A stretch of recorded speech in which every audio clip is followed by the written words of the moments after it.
Hi everyone, and welcome back to our channel, Make Believe Storytime.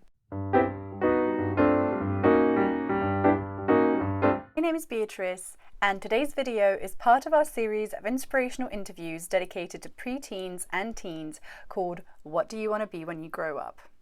Through these interviews, we are exploring and learning about a number of different career paths, some more traditional, some less so. In our previous episode, I had the pleasure of interviewing performer, writer, and all-round artist Angela Mithlanger. We spoke about what it's like working as an interdisciplinary artist, creating your own content, as well as puppetry, which is one of Angela's mediums. If any of those areas are of interest to you, then please do check out that video on our channel. In today's episode, we won't stray too far from the creative realm, as our guest also works within the creative industries. However, she is bringing us a new perspective as she's also an educator, more specifically, a university professor. And now, let's finally introduce today's guest. Cătălina Florescu is a published author currently focusing on creative writing and playwriting. She is also the new play development curator and dramaturg at Jersey City Theatre Center and a professor at Pace University in New York. And I couldn't be more excited that I get to pick her brain. I hope you guys enjoy this. Hi, Cătălina. Thank you so much for being here with us today. I really appreciate your time. We're going to start with an easy question, hopefully. And I wanted to ask if you could please tell us a little bit about yourself and what is it that you do? Hi, everybody. I was born in Romania and I came here to the United States 23 years ago. I have a PhD in medical humanities. I teach at Pace University in New York City, and I organize a festival of new plays at Jersey City Theatre Center. I am a mother of a teenage boy, and I'm also an author. Awesome. Thank you so much for that nice and brief description. So for a younger audiences, because the series of interviews is sort of designed with preteens and teenagers in mind to inspire them, hopefully, to look beyond what they consider a career path or a traditional career path. So for them, I was wondering if you could tell us just in a few words what it means to be a playwright and an author, what it means to be a curator, so what's the job of a curator, and then very briefly if you can touch also on what it means to be an educator and your teaching work. So all three. Okay. I grew up in a family with women, except for my father, of course. And my sister, my older sister, used to write poems as a teenager. And I didn't have any interest in writing back then. I graduated from University of Bucharest, Litere, University of Letters in Bucharest. And then I came to the United States and I pursued something that is interdisciplinary. I started to write academically, analytically, and that implies a lot of research. And I'm glad you asked me this because on social media lately, I keep saying that I'm tired of the academic writing and I want to just have no interest whatsoever in that type of writing, but I need to make, a correction. It is useful to see what the others said before, just to make sure that A, you do not repeat yourself, and B, you do not make claims that are completely ungrounded. And then as I grew older, and I'm growing more and more older, I realized that for me personally, it helps to write creatively because I can use all types of words, not just be politically correct. But starting with books academically helped me even creatively because I have like a solid basis. So I would encourage whoever listens and watches this interview to really do a thorough research before writing, because as we have seen globally, there is this tendency to have like a quick reaction and that grows into something bigger and bigger, and maybe we can avoid that by just doing a little bit of research. Yeah, taking the time to understand fully what it is that you're Yeah, writing. and this comes from a person who is impulsive, so I'm not going to lie. I am who I am. And then I realized, well, there is this be, particularly because of COVID-19 and the situation of being inside our apartments, we are so glued to the TV or the internet, and we do have this quick reaction. I have noticed that in how I respond to news, and then I think it's wrong. I have just um, realized that, but it's very difficult to stop having reactions, because we are constantly also hearing, well, what's your point of view? You don't have anything to say, etc., etc. But returning to your original question, so I started academically, then I switched to writing creatively. I think I will continue with that for I don't know for how long. And in terms of curating, I was given this opportunity to organize a festival of new plays, and this year is our third edition. I like to select many plays instead of having one or two full-length plays, because by doing this, I give the others the possibility to showcase their work. The artistic director of Jersey City Theater Center, Olga Levina, prefers to have like a combination of full length and some 10-minute or one act plays. And I agree with her because out of that one length play, that play can be developed into a full production. Yeah. Whereas, you know, the shorter ones have a tendency just to remain at this stage of readings, at least, you know, for the time being. And this is also a small theater, so we rely on combining these two types of plays, full length and short plays. I just wanted to ask just something that popped in my mind. How do you find the playwrights and the writers? So would you do you put a like a submission call out saying we're looking for this, that, and then read everything that comes your way and then decide what fits with the ethos of the theater or the festival? I usually, for the first edition, I just used Facebook and LinkedIn, because these are the two social media platforms I have an account with. But last year and for this edition, I expanded the invitation, and I made a call for a submission to different servers. One is for drama therapy, and the other one is International Women Playwrights, because I was going to say one of the goals that I have is to try to find those voices that are underrepresented, and they don't have to be you know, from female playwrights. But I definitely encourage, you know, to have diversity, and this is why the call for the call for plays is open to playwrights from around the world, as long as, of course, the play is in English, because it is going to be. I mean, the whole series happens in English. I don't know if there was anything else you wanted to add about the festival or the I curating job. Well, starting with the second edition, we added like a theme. So the playwrights would try to select a play that represents that theme. And this year is healing. When I started to create this call for new plays for 2021 for this edition for this year, I just had in mind the current soon to end U.S. administration. But I didn't know then that would be facing the pandemic. And now it's like a different it's layered when I hear the word healing.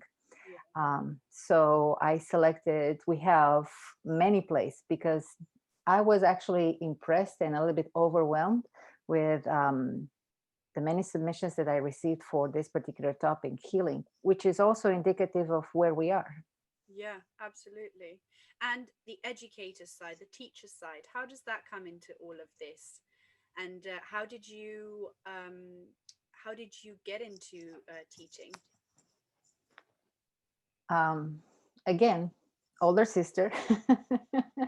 There is an interesting dynamic when you have an older sister, an older sibling. You want to either be exactly like that older sibling or completely different. And for a long period of time, I was completely different than my sister. But then both of us graduated from University of Bucharest, the letters. And she focused on French and I focused, this was, where I decided, well, I'm going to do something different. And I chose English, more specifically American English. And she wanted to be an educator, but I wanted to be involved in theater. I wanted to be involved in theater. I wanted to do something in this field. Because I fell in love with theater as a teenager. And back then, the competition to enter this university, I think it was way higher than the competition for the other university. And I was afraid that I would be, rejected. And I just pursued the other option. Interestingly enough, when I came to the United States, I had the opportunity to fully develop my passion for theater and combine with medicine. But no, I'm not a doctor. So I like to teach. It's like my other way of breathing. This is why right now I have been away from my students since fall semester ended early December, and I'm going to meet with my students by the end of January. It was a long period of time, and I feel that in my body, because sometimes I feel very tired for doing absolutely nothing. So when I teach, I am aware that I am responsible to teach them something interesting and that is going to challenge their way of thinking, but constantly. And I want to make this very specifically. I learn from them every single semester. They show me movies, or they invite me to read something that I was not aware, previously. Yeah. And that's awesome, because I know that if they didn't teach me those things that they are interested in, I'll be stuck in the same, reading. I'm very grateful for that. This is why I want to continue teaching for. Going to say that I agree, because I've been teaching piano lessons for a few years now, and I really feel now, looking back on 2020, even though it feels like it hasn't ended yet because the pandemic hasn't ended, but looking back on this year, I realize how helpful it's been to have these lessons. I've been doing lessons online ever since the pandemic started in March, so but it's been such a breath of fresh air. And when you were describing it now, like you feel like you can breathe, I 100% feel the same thing. When I'm with them, it doesn't matter what else happens in the world. It's that responsibility that I have towards them, but also their excitement, their innocence. They do understand things. Most of the students that I teach are very young, so children, very young children. And they do understand what goes on, but they have still that innocence of the childhood, where they don't let things burden them quite so much. So it's really refreshing to being in conversation with them, and then it gives me that sort of energy as well. It makes me come out of the lesson being refreshed and kind of going, okay, I feel better now. It doesn't matter how bad this day's been, I now feel better. Exactly. That's the energy you put in, but also the energy you receive. You're pointing out to something that maybe I will forget mentioning later, so maybe I should say it right now. One of the things that has helped me, my creativity, was when my son was a baby, a toddler, and all the other phases until reaching the preteen phase. I used to read to him a lot. So children's literature is so refreshing. And when you read those stories, of course, you are the adult, but you also pretend to not see everything that's in the story.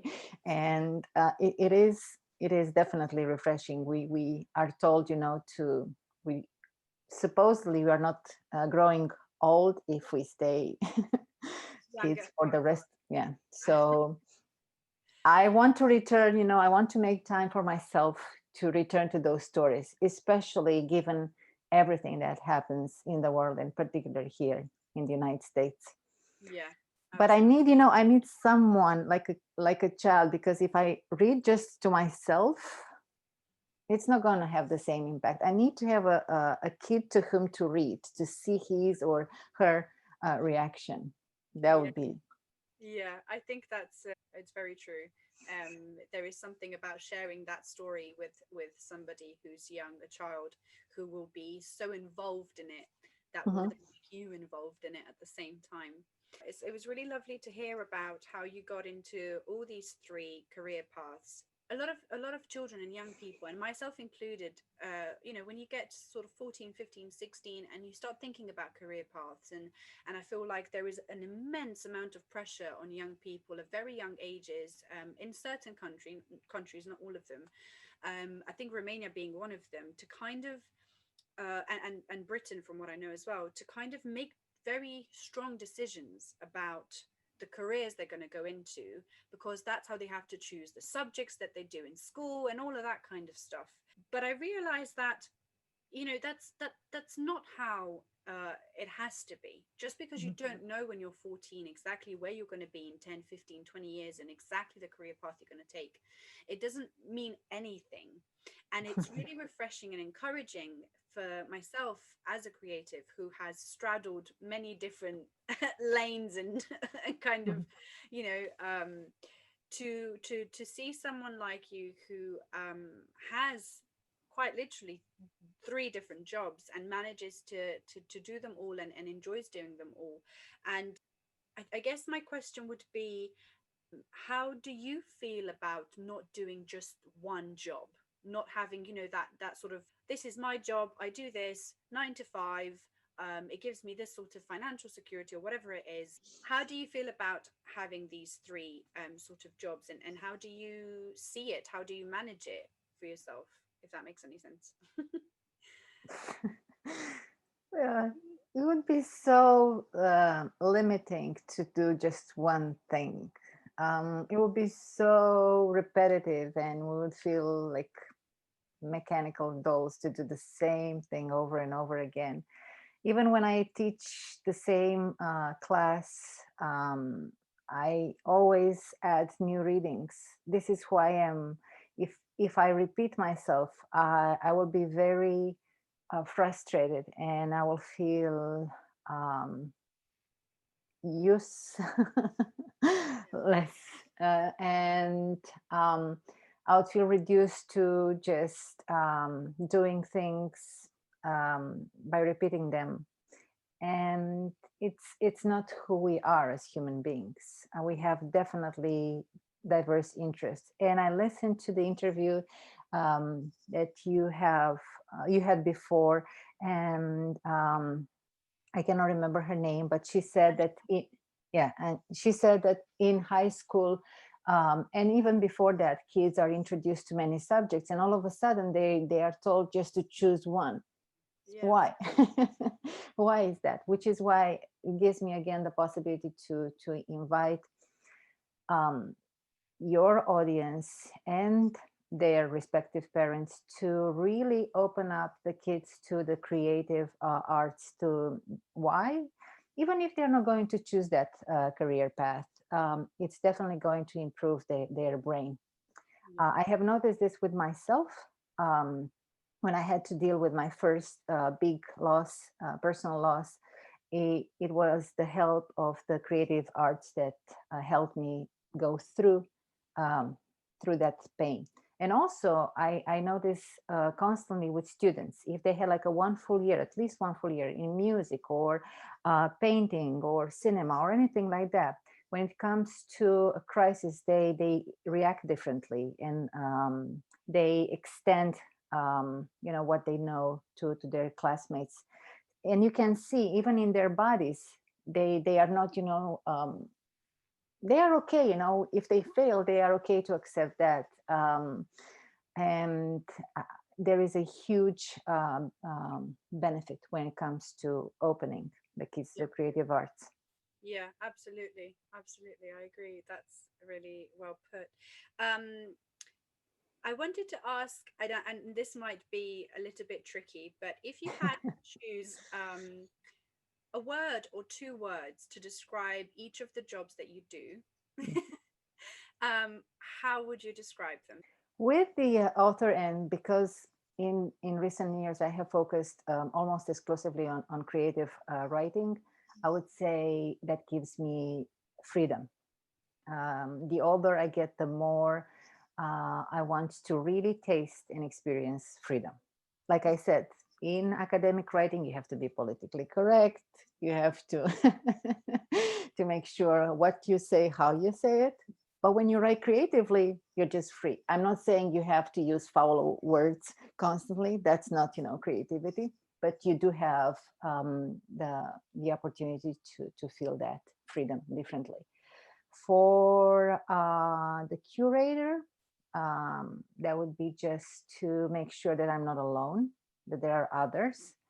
Um, and if they can teach me about their experiences, or I don't know, if it's something completely fictional, that enriches me as well. So being a curator is for me like inviting new persons, new people in my life.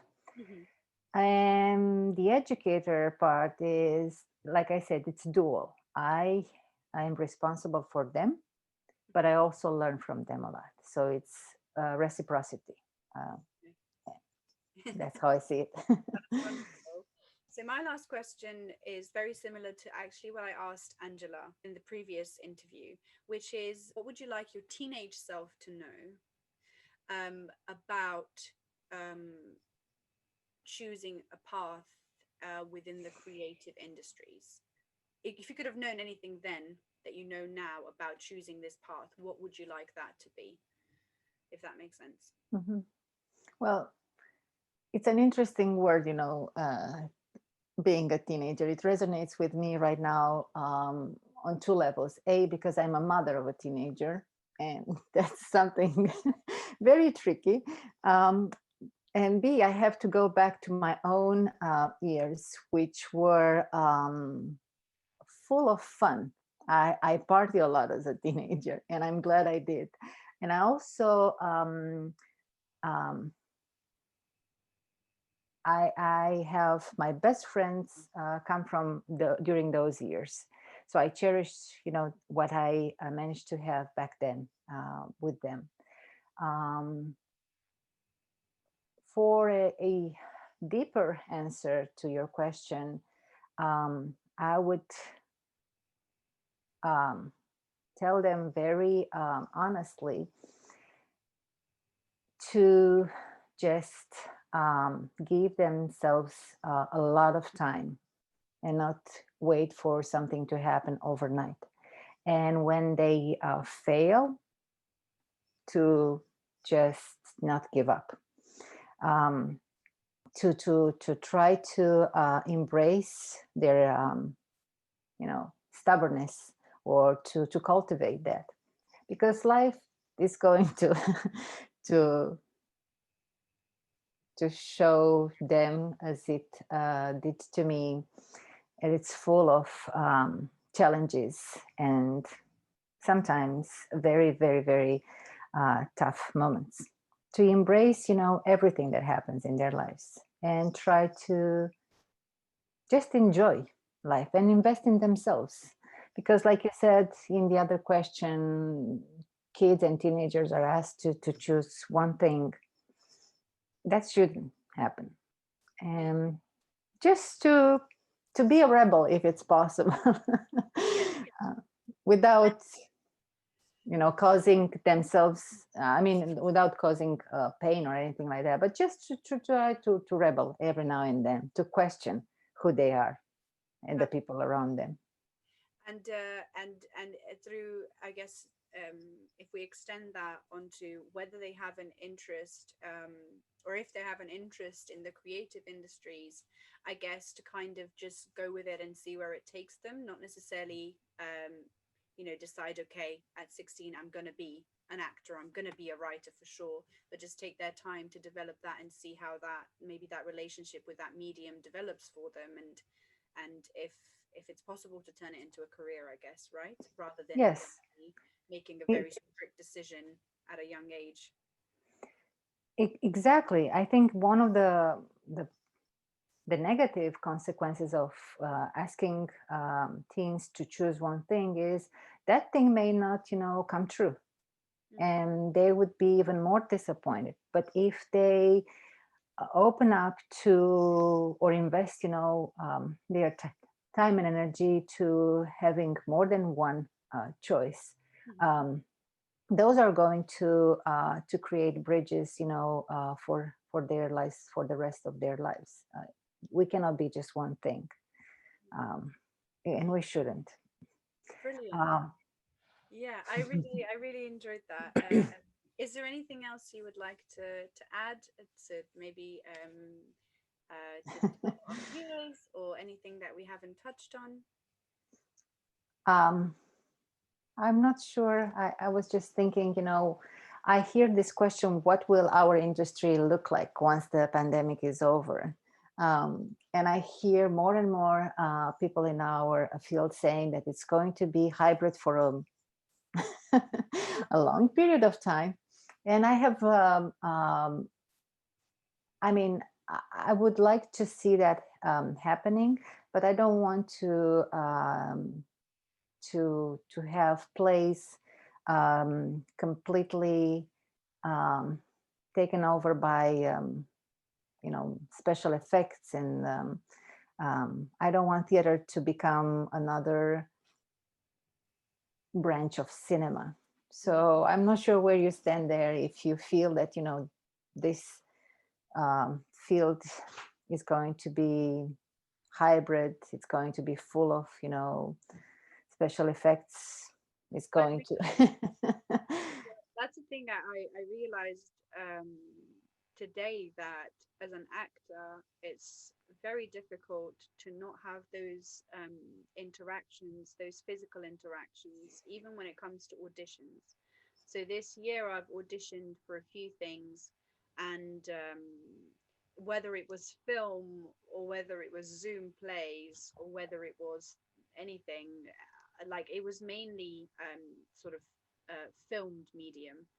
Um, it's all been either myself in front of the camera or myself in front of a computer screen. Whereas before, if it was a short film audition, I would actually be invited to go there in person, to be in the room, and they would film my audition so they can see what it looks like on camera, but they would want to meet me in person to see who I am as an actor, and I'm finding myself missing those interactions, even just for auditions, not necessarily just the product itself, or the performance, or production itself. But going on to what you said about theatre, I really hope as well that it won't come to that, because I think theatre, this is really bad to admit publicly as well, but I cannot watch filmed theatre. So there's been so many opportunities this year, from Broadway shows to West End to the National Theatre in London. They're all free. I've not watched one because I can't bring myself to watch it.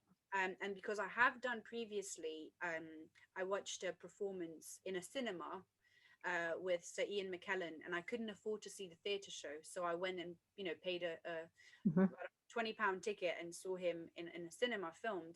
And I found it doesn't matter how much those actors worked, for me it just became really boring at one point, because it wasn't the same as being in the room with them, experiencing the energy. It's actual, it feels like the room vibrates at times when the energy is so concentrated there. And I think whether or not people are spiritual, or I think you can definitely feel it. It's something that it's undeniable when all those 500 people in a room are concentrating on those 20 people on stage or 15 people on stage. Those 15 people on stage are all concentrating on what they're doing. All the focus of the room and the energy is there, and you can feel that. And so I really hope that it won't come to that we will be able to be back in theaters and to feel and experience those shows live.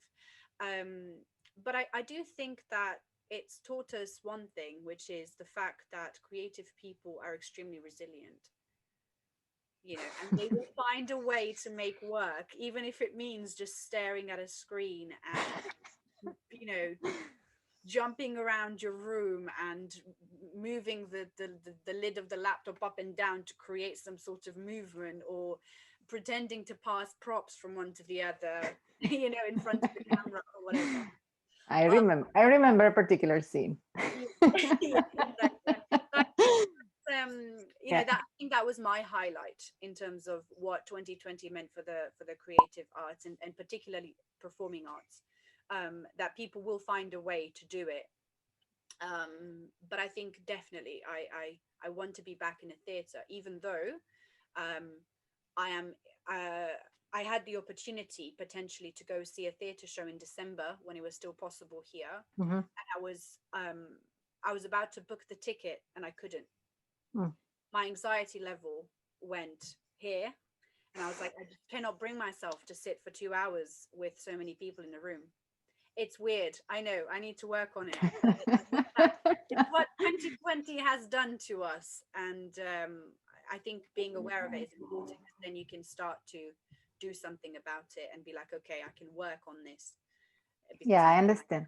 I traveled. I couldn't travel to Romania last year, so we traveled throughout the United States, and there was this small theater in the middle of nowhere.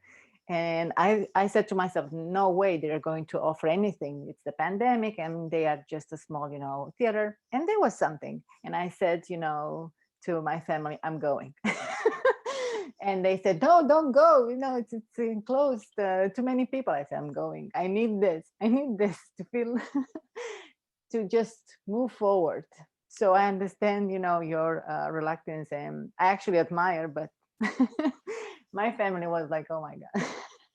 And I choose the seat closest to the exit. So I said, I'll be, I'll run.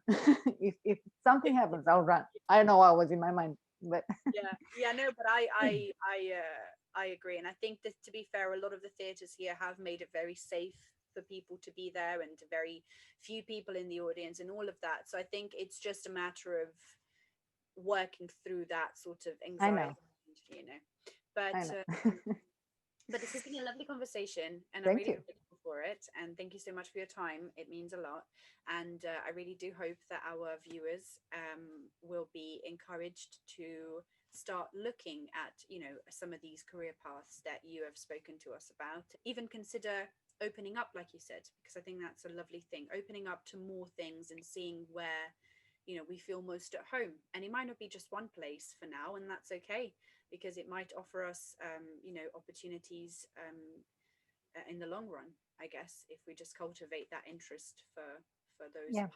And if the parents are listening, yes. If the parents are listening, again, I want to end with this.